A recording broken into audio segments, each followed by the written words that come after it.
Salam dostlar, hər vaxtınız xeyir olsun. Kanalıma xoş gəldiniz. Bu gün sizlər üçün ləvənginin hazırlanma və uzun müddət saxlama qaydasını bölüşəcəm. İndi isə keçək hazırlanma qaydasına. Ləvəngini hazırlamaq üçün bizə 1 kiloqram qırmızı soğan lazımdır. Gördüyünüz kimi qabıqlarını soymuşam. Burada 8 ədəd orta ölçülü soğan var. 400 qram qovrulmuş, təmizlənmiş qoz ləpəsi istifadə edəcəm. Əlbəttə ki, siz qozu qovurmadan da istifadə edə bilərsiniz və bizə lazım olacaq 4 xörək qaşığı alça turşusu. Əvvəlcə qozun bir hissəsini blenderə əlavə edib xırda üyüdürəm. Təbii ki, istəyə görə siz qozu və soğanı ət çəkən maşından da keçirə bilərsiniz və yaxud da əllə xırda-xırda doğraya da bilərsiniz.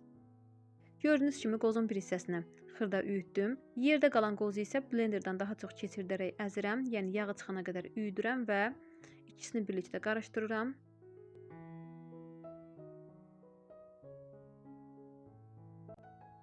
Daha sonra isə soğanları da eyni şəkildə blenderdən keçirdirəm. Suyunun tam süzülməsi üçün təmiz tül sərdiyim bir qaba əlavə edirəm. Soğanları tam suyu çıxana qədər həmin tülün içərisində yaxşı sıxıram.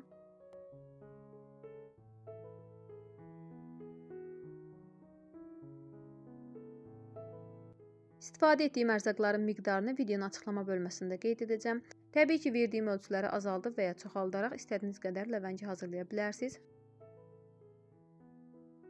Soğanın suyunu gördüyünüz kimi tam şəkildə sıxdım. Daha sonra isə soğanları qozun üzərinə əlavə edirəm və üzərinə 4 xörək qaşığı alça turşusu əlavə edirəm.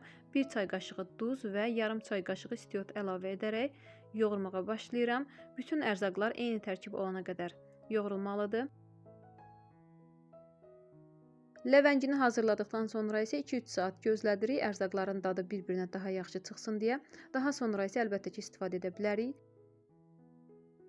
Mən burada ləvəngini çox hazırlamışam. Ona görə də hər biri 150 qram olmaqla hissələrə ayırıram və gördüyünüz formaya gətirirəm.